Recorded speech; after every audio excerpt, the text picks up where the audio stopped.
Hi, എൻ്റെ പേര് സബിൻ. ഞാനിപ്പോൾ ഉള്ളത് യുകെയിലാണ്, സ്കോട്ട്ലൻഡിലാണ്. ഞാനിവിടെ എത്തിയിട്ട് ഏറെക്കുറെ 1.5 വർഷം കഴിയുന്നു. 2024 ജാനുവരിയിലാണ് ഞാനിവിടെ എത്തുന്നത്. എൻ്റെ കൂടെ ഒരു 3 പേര് കൂടെ ഉണ്ടായിരുന്നു. ഞങ്ങൾ 4 പേര് ഒരുമിച്ചാണ് ഇപ്പം സ്കോട്ട്ലാൻഡിലെ ഡണ്ടി യൂണിവേഴ്സിറ്റിയിൽ 2024 ജാനുവരി ബാച്ചിൽ ജോയിൻ ചെയ്തത്. ശരിക്കും ഞാനിവിടെ എത്തിയത് കേരള ഗവൺമെൻറ് ഉന്നതി സ്കോളർഷിപ്പ് വഴിയാണ്. ഒഡേപെക്ക് എന്ന് പറയുന്ന ഒരു ഏജൻസിയാണ് ഞങ്ങൾക്ക് അതിന് വേണ്ടിയിട്ടുള്ള എല്ലാ പേപ്പർ വർക്ക്സും കാര്യങ്ങളും ചെയ്തു തന്നത്.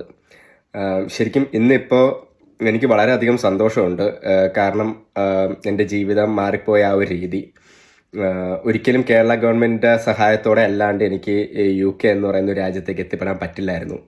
അതിന് കാരണമുണ്ട്. അതിന് കാരണം എന്താണെന്ന് വെച്ച് കഴിഞ്ഞാൽ കുറച്ച് കാലം മുന്നേ തന്നെ, അതായത് ഞാൻ +2 കഴിഞ്ഞപ്പോൾ തന്നെ ഞാൻ ഇറ്റലിയിലേക്ക് ഒരു സ്റ്റുഡൻറ്റ് വിസയ്ക്ക് ശ്രമിച്ചിട്ടുണ്ടായിരുന്നു. പക്ഷേ സാമ്പത്തികമായ കുറച്ച് കുറവ് കാരണം ആ വിസ റിജക്റ്റായി പോവുകയായിരുന്നു. അത് കഴിഞ്ഞിട്ട് ആണ് ഞാൻ ഉന്നതി എന്ന് പറയുന്ന ഒരു സ്കീമിനെ പറ്റി മനസ്സിലാക്കുകയും ഞാൻ കേരള ഗവൺമെൻറ്റിനെ കോൺടാക്റ്റ് ചെയ്ത് അതിനെപ്പറ്റി മനസ്സിലാക്കി അപ്ലൈ ചെയ്യുകയും ചെയ്തത്. അപ്പം കേരള ഗവൺമെൻറ്റിൻ്റെ സഹായത്തോടെ അല്ലാണ്ട് ഒരിക്കലും എന്നെപ്പോലെ സാമ്പത്തികമായി പിന്നോട്ട് നിൽക്കുന്ന ഒരു കുട്ടിക്ക് വിദേശ പഠനം എന്നൊരു സ്വപ്നം കാണാൻ പറ്റില്ലായിരുന്നു. അപ്പോൾ അതിനെനിക്ക് കേരള ഗവൺമെൻറ്റിനോടും ഒഡേപെക്കിനോടും വളരെയധികം നന്ദിയുണ്ട്. ഒഡേപെക്ക് എന്ന് പറയുന്ന ഏജൻസി ഞങ്ങൾക്ക് ചെയ്ത സഹായങ്ങൾ അത്രത്തോളമാണ്.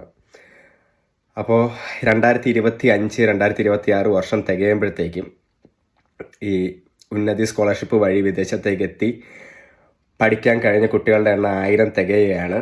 അത് വളരെ വലിയൊരു കാര്യമാണ്. 1000 കുട്ടികളോളം പുറത്തുപോയി പഠിക്കാനും അവർക്ക് പുതിയ ഒരു ജീവിത രീതി ഉണ്ടാക്കാനും കഴിഞ്ഞു ഉന്നതി സ്കോളർഷിപ്പ് സ്കീം വഴി. അപ്പോൾ ഇനിയും ഇതുപോലെ ഒരുപാട് കുട്ടികൾ, എന്നെപ്പോലെയുള്ള ഒരുപാട് സാമ്പത്തികമായി പിന്നോട്ട് നിൽക്കുന്ന കുട്ടികൾക്ക് പുതിയൊരു ജീവിതവും പുതിയൊരു സ്വപ്നവും കാണാൻ ഈ ഒരു കേരള ഗവൺമെൻറ് ഉന്നതി സ്കോളർഷിപ്പ് സ്കീം കാരണമാകട്ടെ, അവർക്ക് കഴിയട്ടെ എന്ന് മാത്രമേ എനിക്കിപ്പോൾ ആഗ്രഹമുള്ളൂ. അപ്പോൾ ഇനിയും ഇത് മുന്നോട്ട് പോകണം. വളരെയധികം നന്ദിയുണ്ട്. എൻ്റെ ജീവിതം ഇങ്ങനെ മാറ്റിയതിനും എനിക്കൊരു പുതിയൊരു വഴി തുറന്നു തന്നതിനും വളരെ നന്ദി.